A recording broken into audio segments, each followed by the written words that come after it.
¿Qué tal? ¿Cómo les va? El Salmo 20, que es el que nos toca, nos habla de una situación en la que aparentemente David iba a la guerra y el pueblo de Dios oraba para que Dios lo protegiera, Dios lo cuidara y Dios le diera la victoria. Eso haría, según el versículo 5, que la victoria de David alegraría a su propio pueblo. Ahora, también hay otra visión, porque obviamente el rey David es una figura del Señor Jesucristo, que fue a pelear la batalla fundamental, la batalla de la cruz del Calvario. Eh, y nosotros todos, los que confiamos y creemos en Él, nos alegramos de esa victoria. Así que las dos miradas se van a ir entrelazando dentro de este pasaje, ¿sí? Así que primero vamos al versículo 1. Dice, Jehová te oiga en el día del conflicto, el nombre de Dios de Jacob te defienda. Es importante esto porque la oración es en el día del conflicto, ¿no? En el momento que las circunstancias se complican, que la situación parece hacernos tambalear, de que dudamos de un montón de cosas. eh, la oración es el ancla que nos lleva ante la presencia de Dios. Y me encanta el versículo cuando dice el nombre del Dios de Jacob. ¿Saben? La Biblia usa muchas veces nombres cuando dice Dios de Israel, Dios de Jacob, Dios de Abraham. Y cada uno tiene una implicancia distinta. Y cuando hablamos de Jacob, Jacob a nosotros nos viene a la mente aquel que engañaba, aquel que suplantaba. Y el Dios de Jacob lo que significa es que Dios, a pesar de las condiciones adversas en la persona de Jacob, Dios no le falló. Así que este nombre es como diciendo, en Dios se puede confiar siempre. Y este Dios, según el versículo, no solamente te va a escuchar, sino que va a salir en tu defensa. Versículo 2. Dice, te envía ayuda desde el santuario y desde Sión te sostenga. El santuario, según el versículo 6, también hace referencia al cielo. Y Sión hace referencia al monte, donde estaba el tabernáculo, donde estaba el templo. Entonces, la referencia es, Dios va a hacer dos cosas, te va a ayudar y también te va a mantener en medio del conflicto. Y el concepto del santuario es Dios a veces ofrece ayuda directamente desde el cielo y otras veces lo hace desde la tierra, a través de la iglesia, a través de los hermanos. ¿Sí? Versículo 3. Dice, Jehová haga memoria de tus ofrendas y acepte tu holocausto. Eh, el Señor, la palabra ofrenda tiene la idea de la ofrenda de gratitud. Es una palabra hebrea que habla de eso y holocausto. Obviamente tiene que ver con la sangre, con un sacrificio de sangre. Y Dios hace dos cosas con los sacrificios cuando están bien hechos, de acuerdo a sus reglas.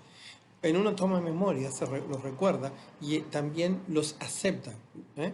Ahora, si todo esto lo aplicamos al Señor, podemos pensar que el conflicto es cuando el Señor va a la cruz de Calvario, que obviamente Dios estuvo de su lado todo el tiempo, salvo cuando cargó el pecado, que le envió ayuda desde el santuario. Recuerden que en Getsemaní Dios le envió ángeles para que lo sustenten. Que a memoria de las ofrendas puede hacer referencia a la vida sacrificial de humillación que el Señor tuvo en esta tierra, naciendo en un pesebre, viviendo en Nazaret, viviendo en humildad. Y acepta el holocausto puede hacer referencia a la cruz del Calvario. Versículo 4. Dice, y te dé conforme al deseo de tu corazón y cumpla todo tu consejo. ¿Saben? Esto hay que ser como David para poder decir esta oración, ¿no? La Biblia enseña en Samuel capítulo 13 que David era un hombre con un corazón conforme al corazón de Dios. Y en primera Juan dice que si nosotros pedimos de acuerdo a su voluntad, nos va a ser hecho. Y es lo que acá, ¿no? Dios te dé, la oración del pueblo hacia el rey es te dé conforme al deseo de tu corazón. Un corazón que estaba igualado con el corazón y el consejo de Dios. Versículo 5. El pueblo dice esto, dice, nosotros nos alegraremos en tu salvación.